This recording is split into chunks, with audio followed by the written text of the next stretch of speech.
Every story appears ordinary till you see the core side of it. And what you're looking for is the story behind the news. We bring it to you from Lagos, the commercial capital of Nigeria. Giving you all sides and political stories round the clock. Every detail from the start line to the final whistle.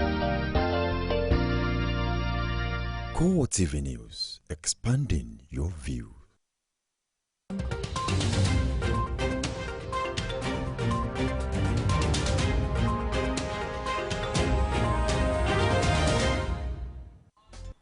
A very good evening to you and welcome to CoreTV Primetime News. I am Nena Oragwa. And our top stories tonight.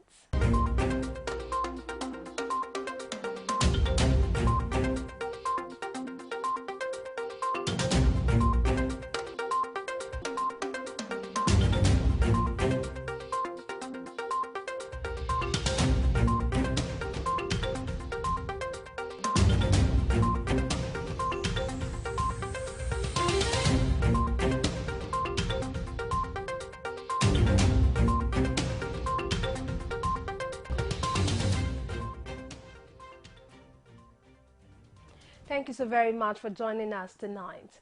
Abia North Senatorial rerun election scheduled by INEC for March 5 has been conducted successfully. Our correspondent who is monitoring the election reports the exercise was conducted under a conducive atmosphere, except for two places where there were hitches due to card reader malfunction. At Umuahia, the state capital, vehicular movement recited, but at Ibere, local government area of the state, only those on election duty were seen moving from place to place. Some voters at Bende Ward said accreditation and voting were done simultaneously, commenced as early as 8 a.m. In Ibere, the situation at the polling units are fair in all ramifications, only for the card reader that has continued to malfunction. The electioneering process in most parts ended immediately except for some few areas where the process was delayed, but in general the electorate expressed satisfaction over the process. Major participants in the Abia North Senatorial rerun election include APC, PPA, PDP and AFGA. Collation has started at the INEC headquarters in Umuahia, where the PDP is said to be in an early lead. The Kogi State Election Petition Tribunal sitting in Abuja is to allow the petitioner call forensic experts as witnesses that will give testimony against the election of Governor Yahaya Bello.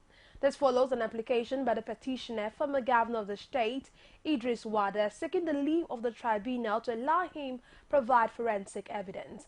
Judiciary correspondent Basilo Kafo was there and filed this report presented from our studios. Our subsequent bulletin. With each passing day, the March 19th date for the rerun elections into the House of Assembly, as well as the National Assembly in Rivers State, gets closer. Political gladiators tighten their belts in preparation for the battle to represent their constituency. Nelson Ajie caught up with one of the candidates. His reports. Members of the People's Democratic Party in Imo State have engaged in a free-for-all at the party secretariat in Owerri. The fracas started when a faction of the party led by Chief Nnamdi Anyaihe disrupted a meeting of the caretaker committee led by Vitalis Okafor. Okafor, whose caretaker committee was inaugurated on January 29, 2016 to pilot the affairs of the party for 3 months, had hardly settled down for business with his members when the Nnamdi Anyaihe-led faction stormed the secretariat and attempted to chase everybody away. The members of the clashing factions were later dispersed by armed policemen manning the secretariat. The police condoled of the premises after the fight, which left many persons with injuries. We now move on to security. The Borno state government has suspended trading in 4 cattle markets to prevent the sale of stolen livestock to raise funds for Boko Haram terrorists. Governor Kashim Shettima discloses that all trading activities have been suspended until further notice, in line with the government's commitment to ensure that no public place is turned into an avenue for funding activities of the terrorists. The affected markets are in the towns of Ganboru, Dusuman, Shuwarin and Ngom, all outside Maiduguri, the state capital. Sales of dried meat such as kilishi have also been banned in these markets. Meanwhile, the Department of State Service says it has arrested one Garba Abubakar, who it claims is a gun fabricator for Boko Haram. A statement issued by the department spokesman Tony Opuyo discloses that Abubakar was arrested in Jos, Plateau State during a special tactical operation by the service. He said the arrest is in line with the service's statutory mandate and avowed commitment to national security.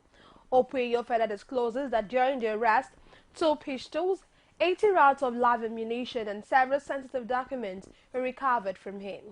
The spokesman says in a bid to employ propaganda to manipulate the international community against the efforts of the federal government in the ongoing war, the suspect has approached a foreign mission in Nigeria for logistics and financial support to fight the Boko Haram. Opuyo emphasized the reserve of the service to sustain the fight against vices and criminalities by terrorists in the country. The Benue State government has donated relief materials to internally displaced persons fleeing from the Fulani herdsmen attacks in Agatu local government area. Presenting the items, which include food items and burdens to the victims at the IDP's camp in Akpa local government area today, the State Deputy Governor Benson Abuono lamented the extent of the destruction carried out by the herdsmen in Agatu. Abuono noted that the relief material would help the IDPs alleviate their sufferings. The Ogun State Police Command has debunked the rumor making the round that there was violence between the Yoruba and Hausa community in Ogere area of the state. In a statement issued today, the command's police public relations officer Muyiwa Adejobi described the news as baseless and untrue. Adejobi said the command is not leaving any stone unturned to ensure peaceful coexistence among tribal groups in the state. The police spokesman added that the State Commissioner of Police, Abdul Majid Ali, has urged members of the public to disregard the rumor and go about their lawful businesses, as there was no breach of peace in any part of Ogun State. Nigerians have been urged not to doubt that the Muslim faith is a religion of peace. Nasrullah El-Fatih Muslim Society NASFAT at a press briefing to mark its 21-year anniversary in Lagos, emphasizing that Islam is not under any form of threat in spite of present ease in the society.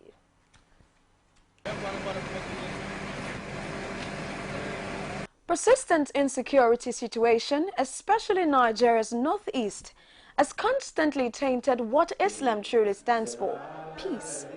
This concern has, however, strengthened Nasrullah El-Fatih Muslim Society, NASFAT, in its bid to enlighten the public on what the tenets of the religion is and the need to change any negative mindset. It is time for Muslims to unite in the face of this changing world that aspires to change the creed of Islam and eliminate its core values and laws. NASFAT stresses that Muslim faithful all over the nation should operate within the same belief, and there is no dichotomy. Do everything in the same period, although there are difference of timing, and that is peculiar to the global village. So there is no dichotomy whatsoever in Islam of the north and the south. Although the use of hijab is raising dust and suggestions as to banning it abound, as a result of acts of terrorism perpetrated by some elements, Nigerians are enjoined not to misconceive President Buhari's intentions. The Quran enjoins our women not to leave any part of their body. Muslim women will always stress to cover all parts of their body. Religion does not promote terrorism, neither do race or ethnicity. It is hoped that Nigeria will enjoy strength in our diversity and enhance the teachings of a various faith. Sarah Ayeku, CoreTV News, Lagos. The spate of abduction of young children, particularly the girl child, has increased concerns. Child rights activists and social workers condemn the act, regarding it as a criminal offense that should attract very stringent punishment. Our correspondent Sarah Ayeku engaged some in a chat. Her reports.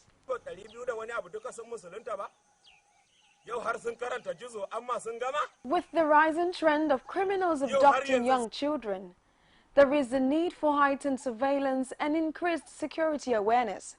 to safeguard and protect the vulnerable. Esther Oruru's case in Bayelsa and the abduction of 3 senior secondary school girls in Lagos have brought to the fore the need to protect especially children in our society. Unfortunate situation. We have laws in this country that are against this act, punishable severely, kidnappings, abduction, or taking away a child from lawful custody. These are all criminal offenses. It's your rules case has nothing to do with Islam. Islam doesn't support child marriage. Islam doesn't support forceful marriage. Islam doesn't support marriage without parental consent. Meanwhile, experts say security should be the responsibility of every Nigerian. Criminals are desperate. They are devising all manner of ideas to fleece people of money, and kidnapping seems to be the way out. Our society is not safe anymore, so everybody seems to be their own security. It is hoped that these recent unpalatable scenarios will be a wake-up call for all and sundry to rise the protection and defense of children. Sarah Ayeku, CoreTV News, Lagos. Students of the University of Ibadan forcefully closed the school main gate and other entrances in protest against non-availability of electricity and water in the institution. The 5-hour protest put a halt to all activities within the school community, while traffic built up on all roads within the school. Thousands of the students came out of their halls of residence to join the protest, displaying placards and accusing the school management of deliberately ignoring the problems confronting them, despite several efforts to bring the issues to its notice. President of the School Students Union, Olateju Oladimeji, said the student representatives wrote a letter to the school authority stating the problems they were facing without a positive response. Reacting to the protest staged by the students, the Director of Communication in the University of Ibadan, Mohammed Oladejo, denied that the school management took no action to address the problems. You're still watching CoreTV Primetime News. We'll take a break now with 10 more stars. Just stay with us. Are you aware that the death percentage attributed to Lassa fever cases is currently put at 43.2%, a figure considered very high? Lassa fever, an acute viral illness characterized by high fever, muscle aches, mouth ulcers and bleeding in the skin, is harbored by rats and spread to humans via the urine and droppings of rats. To prevent Lassa fever, avoid any exposure with rodents, rats, as well as food and objects contaminated with rat secretions and excretions. Report all suspected cases of Lassa fever immediately to the nearest healthcare institution. Help prevent Lassa fever. This message is from the federal government of Nigeria.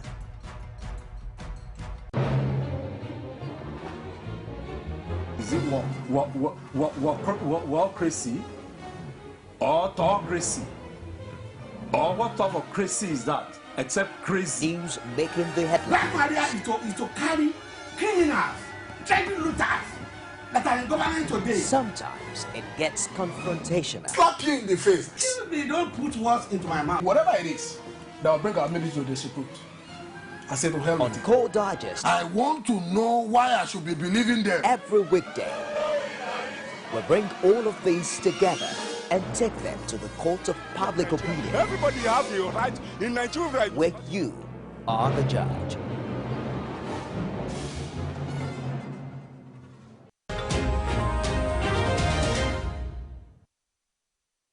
Glad to have you back. You're still watching CoreTV Primetime News. A quick reminder of our top stories.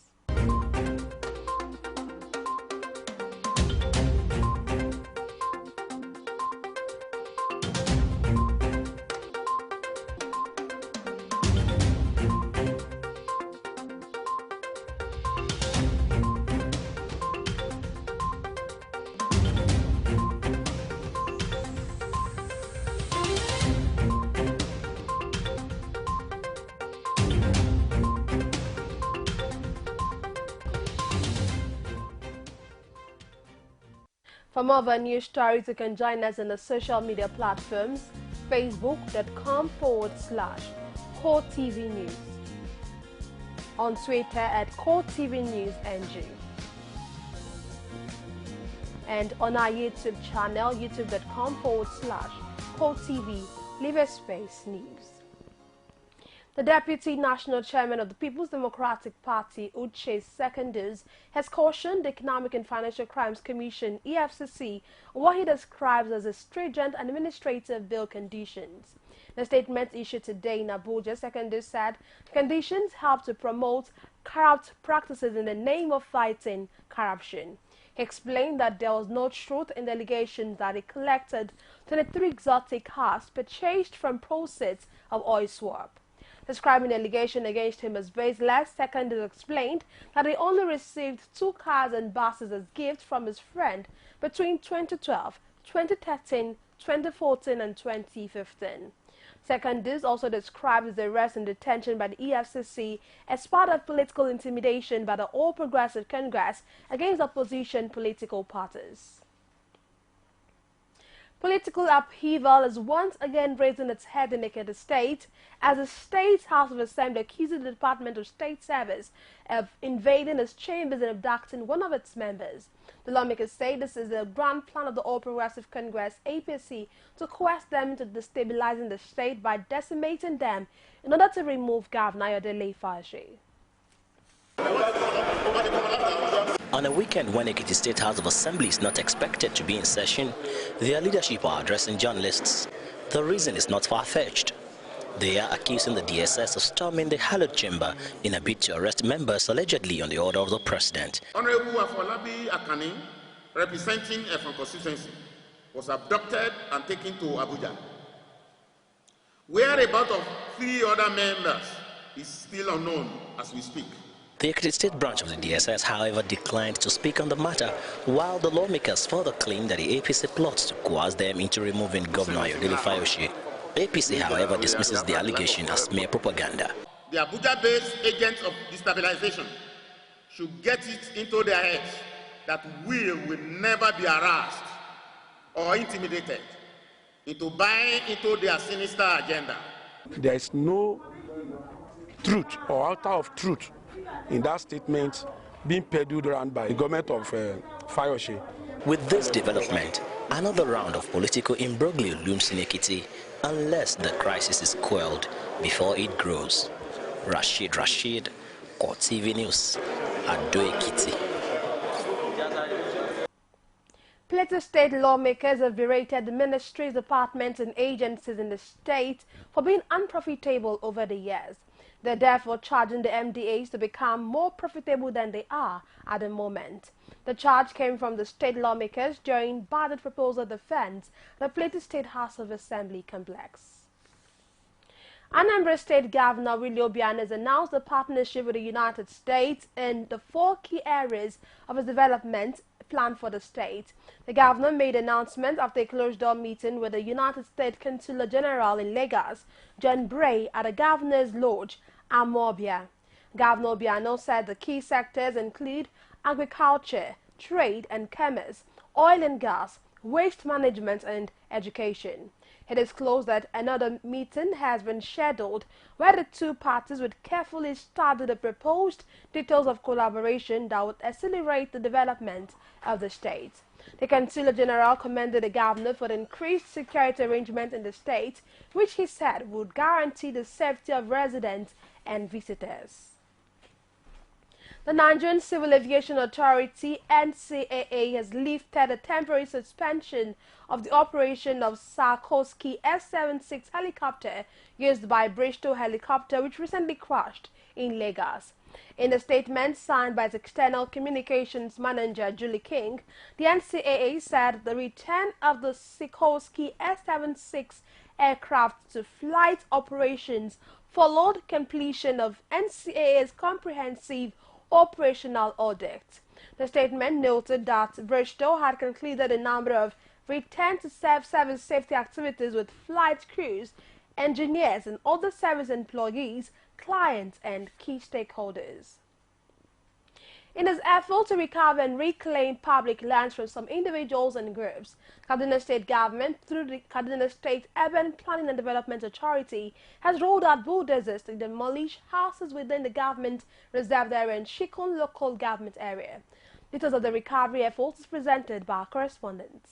Hundreds of Danhono community known as the Millennium City in Chukun local government area stormed the Kaduna State Secretariat of NUJ protesting over the demolition, holding placards with inscriptions such as Oshibaju, El Rufai will tarnish your image, El Rufai is a cheat, we demand justice, leave our lands, among others. Spokesman of the community, Lucky Akpojo says they bought the land from past government many years ago, and that makes them the true and legal owners of the land, adding that they have all the papers duly signed and certified by the village head of the community, Danhono 2. According to him, some of the lands were acquired since 1978, 80s and in the 90s, but surprisingly, they were told that the government is interested in the land and without any due recall by the owners of the place. Lucky maintains that the people affected want the state government to compensate them. We have duly signed and sealed documents by the Seriki of Wadawunu 2. So what we're asking them now, we are giving them two options. One is that they should incorporate us in the new layout that is being given out to the PPP people. Some residents of the area pleaded with Governor Nasri El Rufai to compensate them, as most of them don't know where to start from. If the government need that area, let them come out and tell us, this is what we want here, and we are going to compensate you for the places, for the land there.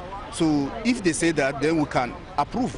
We want to beg governor or president to leave our land for us, because I want to build our house.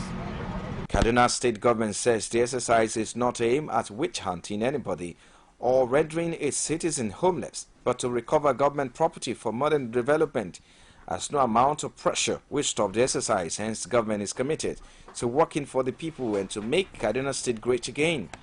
Addressing newsmen shortly after the protest, the Director General, Kaduna Geographic Information System, says the state government will pay compensation to those that have their land papers intact as soon as the money is ready. Seriki going into doing anything, he knows it, he's not supposed to do it, and if he did it wrongly, he needs to go and negotiate and give people their money, and government is taking over the land, pay compensation, and build 2,000 houses. Ibrahim further warns village heads not to sell government lands, as there are many cases of illegal sale of land ground.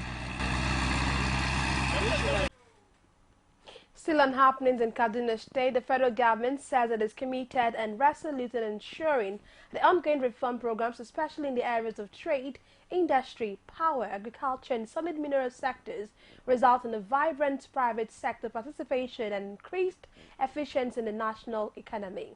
The Minister of State, Trade and Investment, Aisha Abubakar, made a disclosure recently in Kaduna, noting that the federal government is working to diversify the economy from a monoproduct. She says for a country to attain sustainable growth and development, the economy has to be diversified in order to ensure job creation and increased investment inflow into key areas such as mining, agriculture, manufacturing for enhanced and rapid industrialization. Kaduna State correspondent tells us more about the efforts of governments at diversifying the nation's economy. The minister stresses the need to diversify the economy from a monoproduct as a major priority of the federal government. She says for a country to attain sustainable growth and development, the economy has to be diversified in order to ensure job creation and increased investment inflow into key areas such as mining, agriculture and manufacturing for enhanced and rapid industrialization. Especially in the areas of trade, industry, agriculture and solid mineral sector, result in a vibrant private sector participation and increase efficiency in the national economy. We confront the challenges ahead. I urge the entire private sector operators in Nigeria and their foreign counterparts to positively reciprocate these gestures by investing in the identified growth and employment-generating sectors of the economy. In his keynote address, Kaduna State Governor Nasir El Rufai, represented by the Commissioner for Commerce and Tourism, Balarabe Shehu, says this year's theme is in line with the consistent vision of the state government policy to revitalize and diversify the economy and at the same time expose non-oil export products with a view to attracting local and international investors. Balarabe maintains that the state government has plans to develop modern markets, industrial parks, as well as Kaduna Inland Dry Port across the state.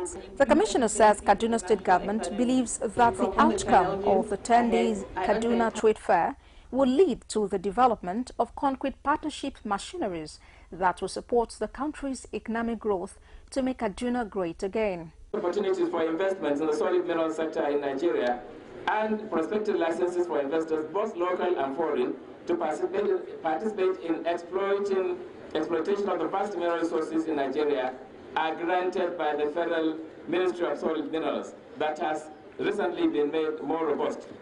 That being said, I have no doubt that this fair will be a veritable ground for business interactions that will bring to the fore the innumerable potentials in this sector. Earlier in his welcome address, President of the Kaduna Chamber of Commerce, Industry, Mines and Agriculture, Katsina, says that within 6 months, members of the organized private sector lost about 1.46 trillion naira, occasioned by the stalled business activities due to inadequate supply of foreign exchange as a result of federal government policy on foreign exchange restriction.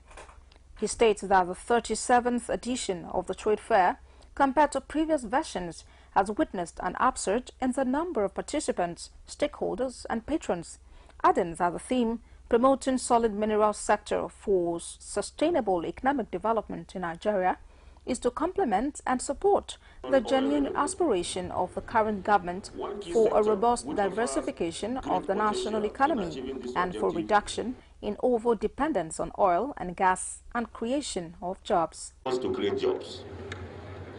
There is no doubt that the present administration is confronted with huge financial burden, partly caused by the reduced federation revenues, which have been largely sourced from proceeds of crude oil sales associated with growing expenditure profile.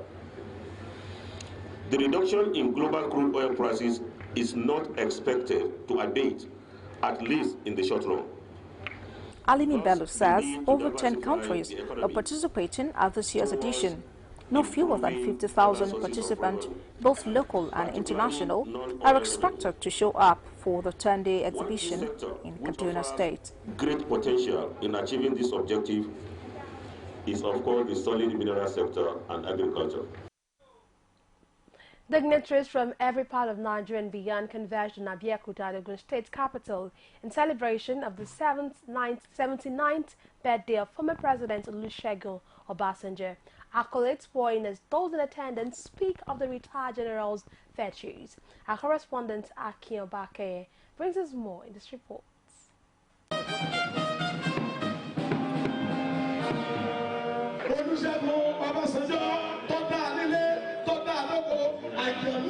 A leader, an icon, and an enigma celebrated the world over. Former President Olusegun Obasanjo, dignitaries and speakers, one after another, have a lot to say about the great man who turned 79, March 4th, 2016. Because of those roles that you played in the country, Nigerians have continuously prayed for you, and I join those who pray for you. One thing that everybody, whether those that even love him, whether those that say, oh, what he's doing is not right, everybody agrees on one thing, and that is the fact that Baba is a nationalist. Baba, every single person in Abuja was bribed. Then somebody told me, he said, go home, you will be the governor. I said, why? He said, because nobody can bribe Baba. Baba, that's who you are. He is a very friendly person, but when he speaks on serious issues, you better take him seriously.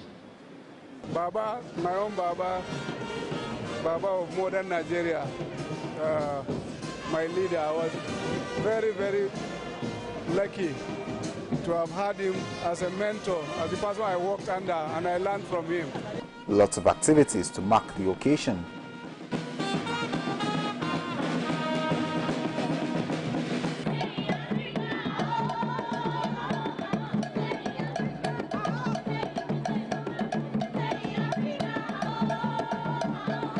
celebrant could not hold back his joy.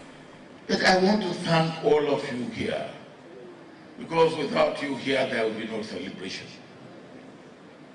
And with you here, it is a big celebration. I thank all of you.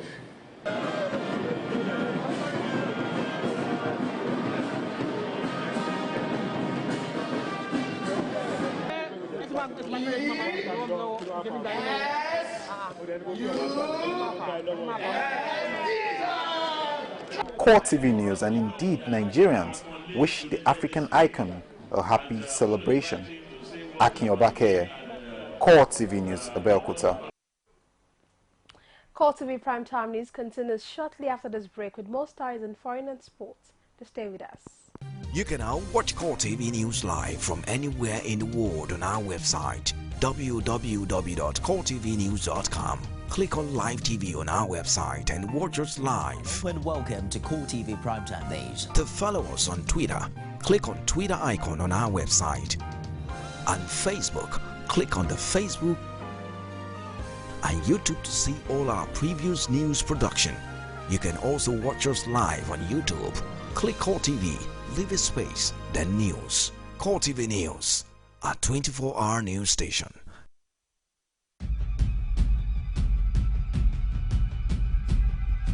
Are you aware that the death percentage attributed to Lassa fever cases is currently put at 43.2%, a figure considered very high? Lassa fever, an acute viral illness characterized by high fever, muscle aches, mouth ulcers and bleeding in the skin, is harbored by rats and spread to humans via the urine and droppings of rats. To prevent Lassa fever, avoid any exposure with rodents, rats, as well as food and objects contaminated with rat secretions and excretions. Report all suspected cases of Lassa fever immediately to the nearest healthcare institution. Help prevent Lassa fever. This message is from the federal government of Nigeria.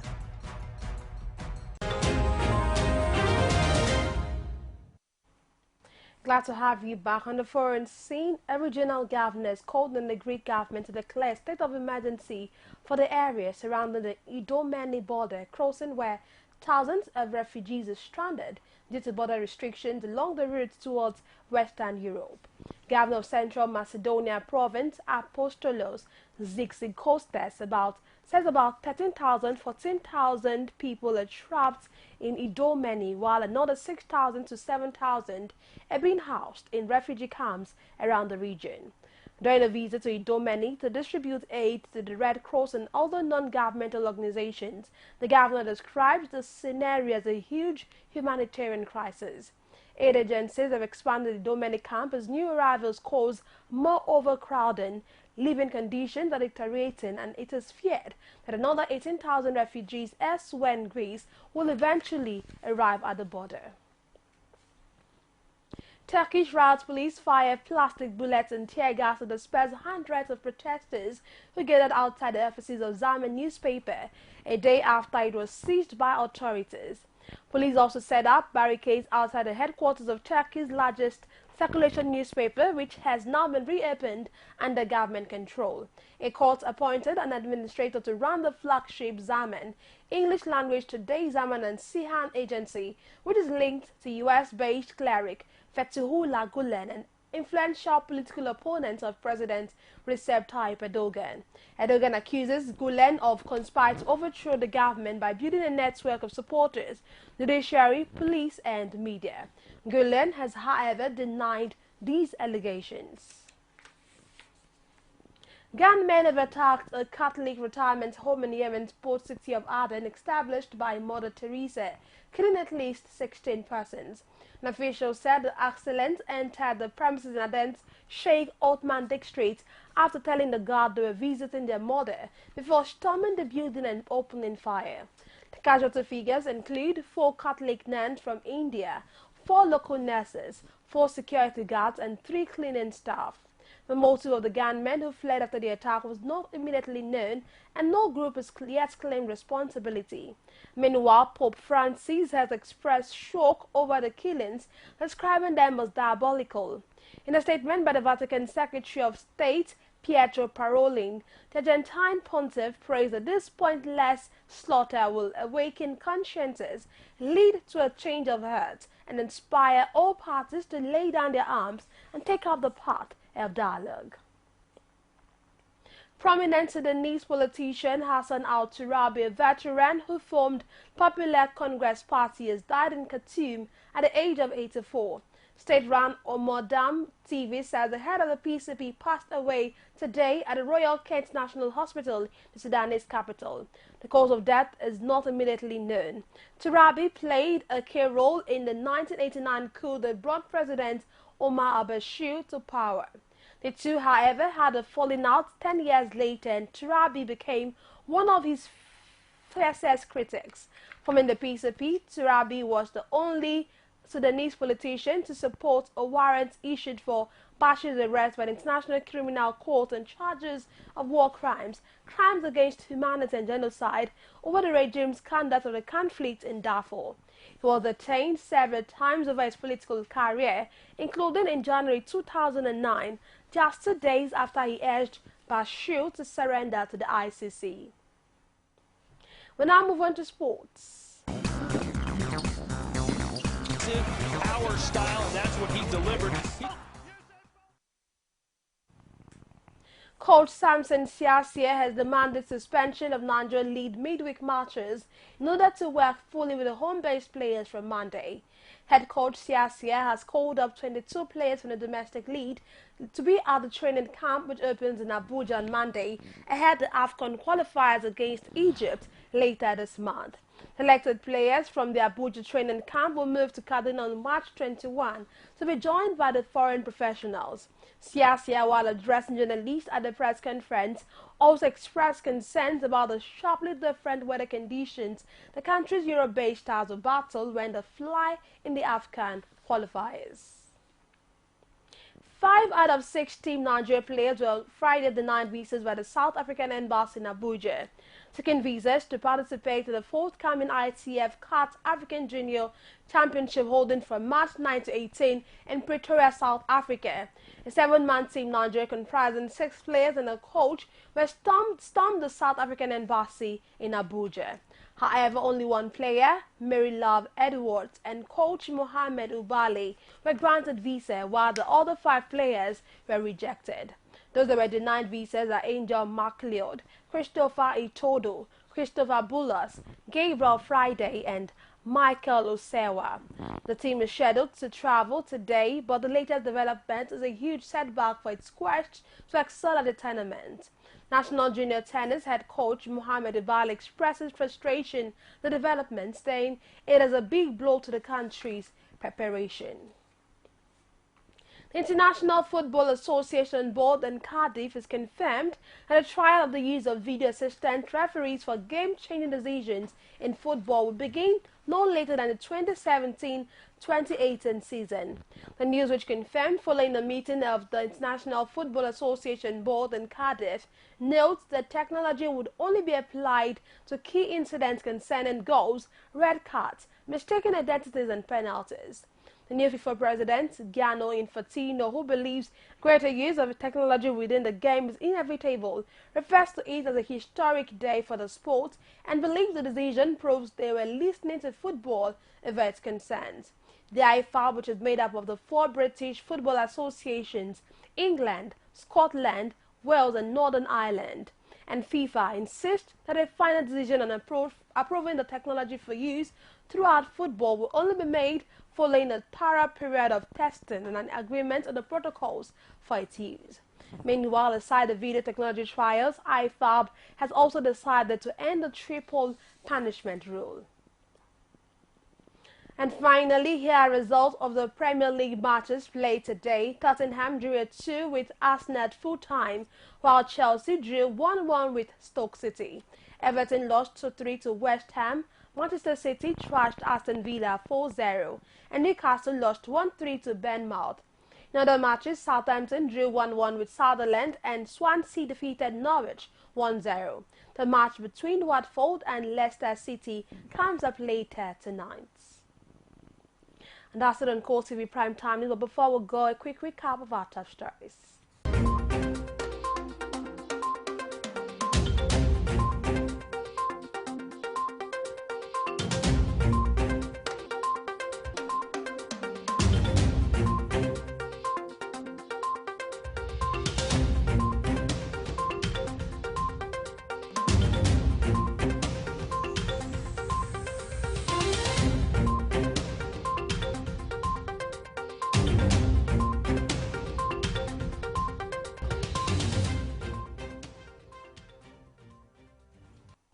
Thank you so very much for staying with us tonight. I am Nena Oragwa. Do have a beautiful night rest.